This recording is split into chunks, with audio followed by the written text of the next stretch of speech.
Hello and welcome to the Working Lunch, the Slow Chambers weekly series where we take some time to talk with our community leaders and help you connect to some of the exciting things happening in our region. I'm Jim D'Antona, President and CEO of the Slow Chamber, and today you'll get to be a part of my conversation with Elly Hasay, Center Director for the Lindamood-Bell Learning Center here in San Luis Obispo.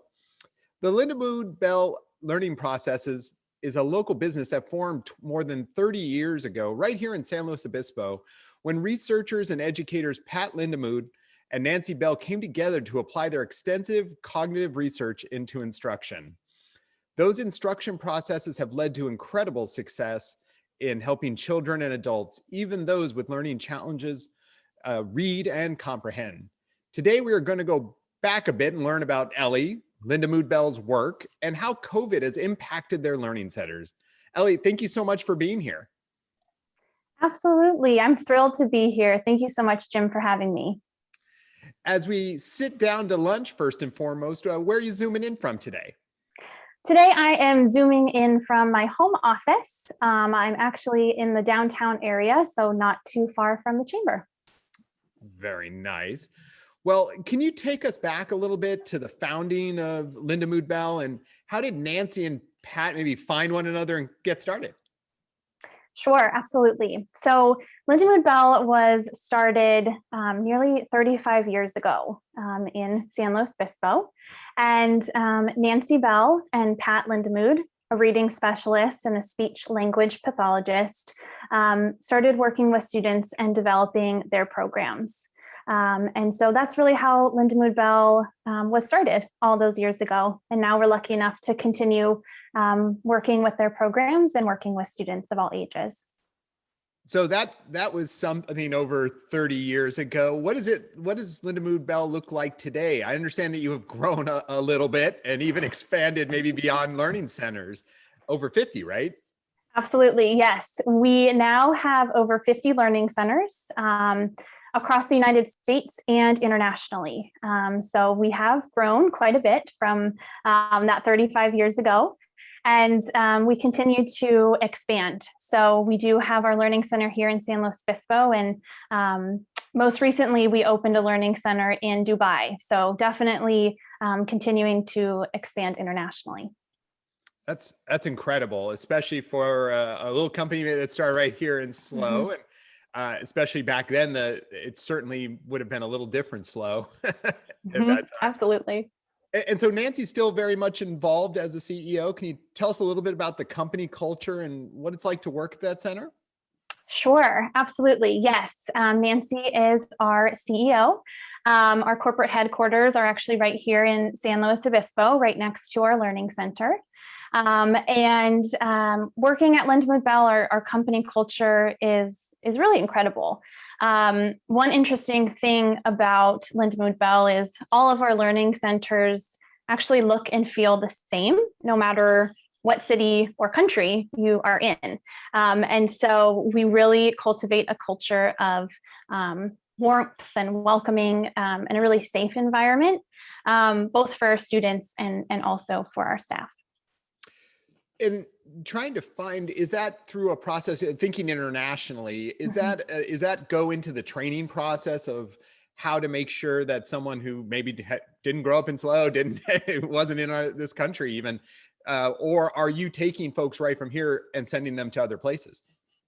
Yeah, absolutely. So we do have a lot of integration of staff across learning centers. And so we do sometimes send staff from one center to another, but we also really like to bring in new talent and new clinicians to work with our students where we are. So really focusing on delivering the programs with the most instructional quality possible. And so all of our clinicians who come to join us, no matter the location, all go through an intensive training program and really implement the programs in the same way, regardless of what center we're in. Well, it's an interesting process, obviously, because I understand you started out with an interest in microbiology. Maybe you could tell us a little bit about how you found your way to Lindamood-Bell and back to the Central Coast here. Sure, absolutely. Yes. I attended Cal Poly here in San Luis Obispo, go Mustangs, and I did study microbiology. I was actually interested in a path in medicine as my career. I have always really been passionate about helping others. And so when I graduated with my degree in microbiology, I was kind of deciding what I wanted to do next. And growing up, born and raised in San Luis Obispo, I had always heard about Lindamood-Bell through family friends or peers. And so it was actually a family friend who said, hey, I think you might really enjoy Lindamood-Bell. Maybe check out what they're doing and take a look at that while you're deciding what you want to do next. And so I started with the company years ago, actually working with students as a clinician, working face-to-face, one-on-one with students. And in my time working with students, I really realized, wow, this is a place that really makes an impact and really changes the lives of the people that we're working with. And so I never left. I just loved what we did so much and the impact that we made. I worked down in our centers in Southern California. And then about 3 years ago, I was lucky enough to have the opportunity to come back home to San Luis Obispo. And now I'm just so lucky that I get to do what I love and work with these students in my hometown of San Luis Obispo. Well, as someone who came out of Southern California, you made the right decision, right, to come back. That was absolutely 100% correct. And obviously we're lucky to have that. So maybe just tell us a little bit about what your kind of average day looks like as a center director. Sure. Really, my average day is focused on helping families find solutions. So day to day, that can always look a little bit different, but I would say there's two main things that you would find me doing on a typical day. So one of those would be speaking with new families over the phone. For a lot of families, reaching out might be a little bit scary, or they're not really sure what to expect. And so for every single family who is thinking about Lindamood-Bell as an option, I speak personally with them on the phone to learn about their student, their special person that they're calling in for, and really help guide them toward what will be a good fit for them and for their family. So really taking quite a few phone calls, helping families connect to the solution that best fits their needs. And then also meeting with families. So if a family calls in and Lindamood-Bell is a good fit for them to move forward with, then there's a process that their student goes through. And because our instruction is so differentiated for that student, after we evaluate them and we go through that process, then I'm also the one to meet with the families and really explain what is happening with their student from a processing perspective, and how can we best serve them with a specific instructional plan. So really laying out those solutions for them. And that was one of the most interesting parts for me, is obviously the idea that, some might think that this is more just like kind of tutoring. But you mentioned, and you've said a couple times, is that the Lindamood-Bell approach is not only kind of based on research, but it's like validated by research, and that it actually looks to do this a different way. And so can you tell us a little bit about what that kind of that research validation means, and how does it come into play for your students? Sure, absolutely. So the first unique piece about Lindamood-Bell instruction, like you mentioned, Jim, is that it's rooted in a theory of cognition. So our instruction is rooted in a theory that's called dual coding theory. And it shows that we have these different neural pathways or processes in our brains that allow us to essentially process sensory input and create meaning, create imagery from that sensory input. And the two main types of processing, one has to do with reading fluency, so being able to actually read on the page, and then one has to do with reading comprehension. And so what we know is that those two separate processes both have to be firing automatically in order for us to have a global reader. And so our programs are really rooted in that theory of dual coding. the programs themselves that we offer to families and to students are research validated. And so what that means is we have actually been able to show that our programs do work, and they're based in research, but also validated by research. And so we do quite a bit of research with various institutions to really continue refining our programs and making sure that we're always offering that highest quality instruction. Well, and that seems to, as some of your materials talk about, is that it's important to, or that it works within folks who have potentially like have been diagnosed with disability in learning, that process is helpful in kind of making that, is that what that cognition through that helps? Yes, absolutely. So one study that comes to mind that kind of aligns with that thought, we did a study with the University of Washington with a group of 24 students who had a diagnosis of dyslexia. And the students went through intensive Lindamood-Bell instruction, and we did pre and post fMRI brain scans, and we were actually able to show that the white matter in the brain changed pre and post. And so it's pretty exciting research that's coming out from our programs, but that's one specific example of a group of students that we work with. That's truly incredible.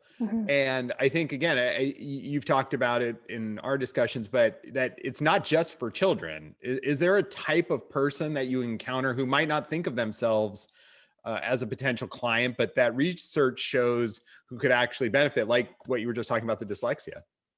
Absolutely. So we see students of all ages, as little as 5 and all the way up through adulthood. And so we really work with a wide variety of clients. Definitely, we see clients who do have some sort of a previous diagnosis, like dyslexia or ADHD, autism spectrum disorder. But we also work with students who don't have any previous diagnoses. And sometimes clients come to us and we need to bring them up to speed. So we need to provide some remediation and get them in a more independent place. And sometimes we also have clients who come to us who maybe are actually excelling in school or are doing well, but need a little bit of extra support. And we also have services to help those students as well. And your work applies, more around the idea more than just reading and comprehend. Like the way you are teaching people to learn actually works with math, science. Is that right? Yes. So we have a wide offering of different types of programs, but really at the basis of our programs and what makes us unique is that processing piece, that sensory cognitive processing. And so changing that for a person, how they're processing on a sensory cognitive level, is really impactful, not just for reading and comprehension, but also for other types of things, such as following multi-step directions, being able to spell. I have a student actually who is really excited because now he can text his friends and he spells the words correctly. So it's definitely things that are impactful beyond the classroom, but of course for reading and comprehension as well. That's incredible. And I'm sure you're making incredible differences. So thinking about that, folks, we've heard a lot about obviously all the challenges that have been created by COVID for everyone. How have you at Lindamood-Bell dealt with these closures and virtual learning? Sure, absolutely. So we are actually, I feel really grateful to be working at Lindamood-Bell during this time. We rolled out our online instruction option as an option for families about 5 years ago. And so back those 5 years ago, we were really able to work out any of the kinks or the bugs that came up with virtual instruction. And so it was really sort of a well-oiled machine that many families were just choosing as an option because it was easier logistically to have their student log on and do some virtual instruction versus driving back and forth to the center. So I had a lot of families taking advantage of virtual instruction even pre-COVID. When COVID hit, it was a pretty smooth transition for us because we had that platform already set up. And so we were able to continue working with all of our students. We transitioned them all to virtual instruction, as well as our staff transitioning to virtual instruction. And so thankfully, we've been able to continue working with students and seeing students and really doing the same work post-COVID, which is pretty incredible. Well, that is. So that means you were being successful prior to COVID with virtual learning, because obviously you would have stopped it had it not been had not been working. So why do you think you've been successful in the virtual learning space? Sure. I think there's a few key factors. One is our instruction is mostly one-to-one instruction. And so we're really able to differentiate our approach to the student that's sitting right in front of us and really have a engaging rapport with that student. We also incorporate a lot of positive motivators and a lot of really fun things into our sessions, which is really helpful, especially in a virtual setting. So we keep things extremely engaging. And I think that, you know, having that constant baseline of our programs haven't changed. And so the format maybe has changed in that now we're seeing all of our students virtually, but really what we're doing day to day has remained consistent. And I think that's been really helpful in maintaining that consistency and success. And looking at that, because of the pandemic, well, since you've already kind of planned for those ideas of virtual, are there other things that are happening right now because of the pandemic that you think will become permanent? Or even as we begin to open back up, you'll probably stick with some of these opportunities? Or does it even further open the opportunity for staff or people who could be great clinicians for your team? Absolutely. I do think post-COVID, once things do kind of start to open up and we get into that arena, I anticipate a lot of families choosing to do virtual instruction anyways because of the logistical components. It's oftentimes for families, they have multiple kids and they're kind of driving here and there, and having consistency of logistics, I think, is going to be really important for families in a post-COVID world. So I do think that, you know, we'll probably see a higher percentage of our families choosing virtual instruction, but it will definitely be interesting to see how it all unfolds. And thinking along those lines, so obviously the COVID challenge has posed a lot of issues for us, but has it given you also any new ideas in terms of how to any new learning processes? It sounds like you're always very busy, right? Just trying to keep up at the moment, but is there any new research or new centers on the horizon for 2021? Sure. We do have research in the wings. So we have some research that we're going to be doing with University of Alabama, also some with Stanford down the line. In terms of centers opening, we are definitely expanding globally. So like I mentioned, just a couple weeks ago, we opened a learning center in Dubai, which is really exciting for us. And I anticipate that 2021 will have some exciting new opportunities as well. That's really incredible. And so looking at your, base of folks who take advantage or are part of the Lindamood-Bell Learning Centers, are they coming from right in those local areas where you have the learning centers, or have you been able to expand deeper into those regions, be able to provide it nationally, with this kind of virtual setting? We have definitely been able to reach more students with our virtual instruction. One really incredible part, I think, about having online instruction is the ability to work with a student no matter where they are located. And I would say even pre-COVID, that's something that we were really seeing is if a student wasn't close enough to a center. We do have centers, across California, but if you were a couple hours away, virtual instruction was a really good option to give a student the solution that they need and solve some of those logistical challenges. So, I do think that post-COVID, it's just a little bit more widely known and people might be a little bit more comfortable just knowing that we live in this virtual world. And so hopefully we'll be able to help even more students now that that door has been opened. And do you find one of the things that might happen in the post-COVID is people will want to actually come in and want more human touch. As part of the learning processes, obviously you've been successful virtually. Do you find that you get the same level of connection though, even if it's virtual or in person, or are people kind of more engaged at that in person if they have that chance to be there? We really find that it's the same, virtual versus in person.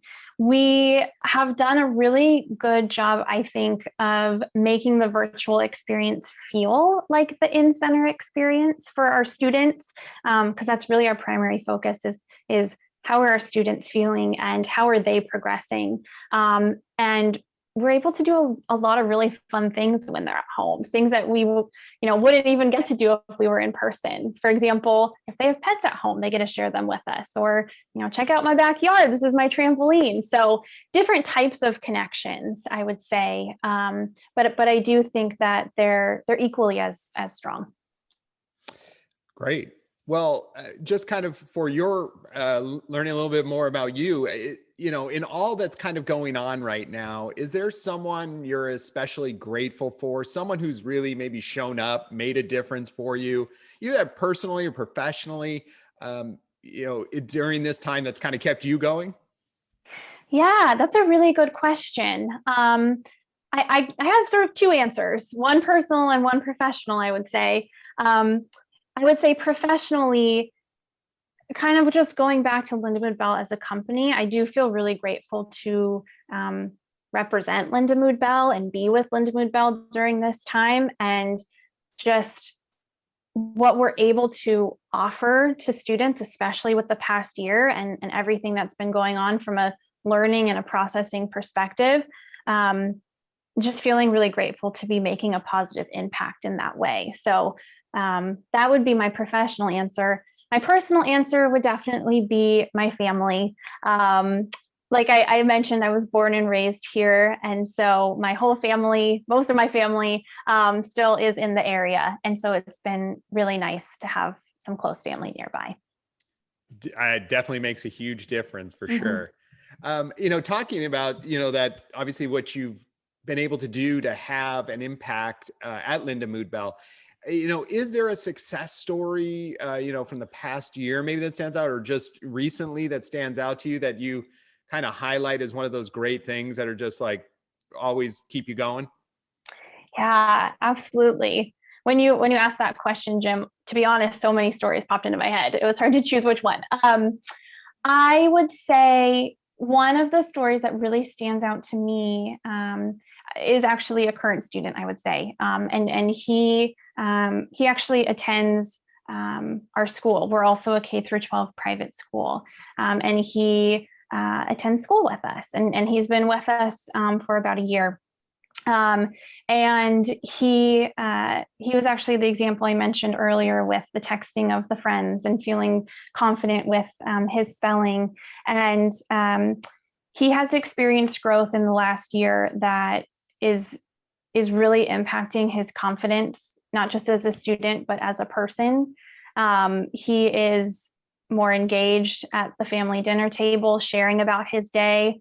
Just the other day, he got 100% on one of his tests, and he ran downstairs and shared with his mom that he had gotten 100% on one of his tests.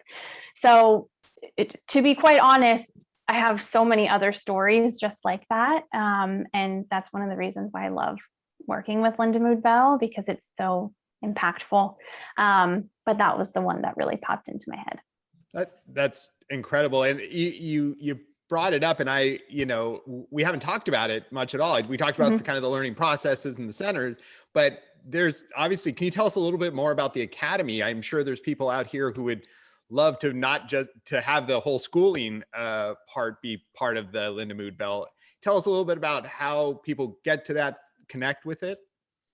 Absolutely. So we offer a K through 12 private school enrollment, and our school is really focused on, again, providing development of those sensory cognitive functions and then applying those processes to content and curriculum. And so for a student who comes to us, the first step is always the same, where I hop on the phone with them and we have a conversation, figure out really what their needs are, what's going to be the best solution for their special person.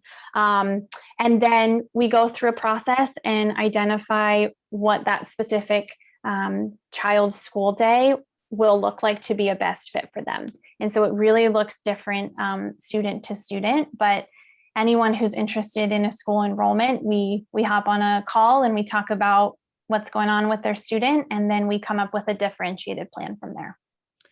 And you've said it several times, which, then makes me want it. You're hopping on a call, obviously, probably from a student, you're engaging them, but it sounds like this is a whole kind of family process in order to make sure for success. Is that kind of one of the keys to being successful here, is making sure you're surrounded by support?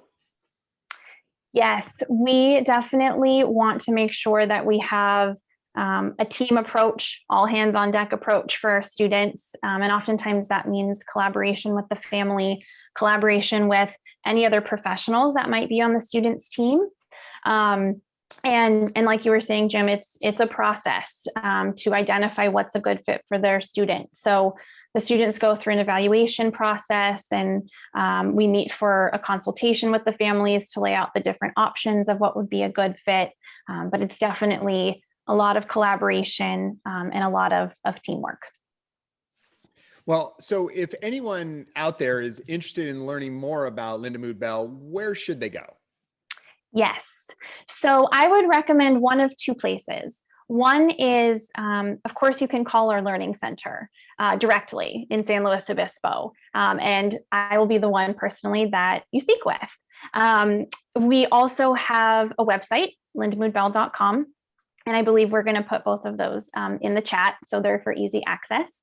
And if you go to that website, there's a lot of really helpful information that shares who we are, how our programs work. But there's also a place, if you'd like more information, you can request it via an online portal. So either of those places, if you're in the San Luis Obispo area, will get you to me.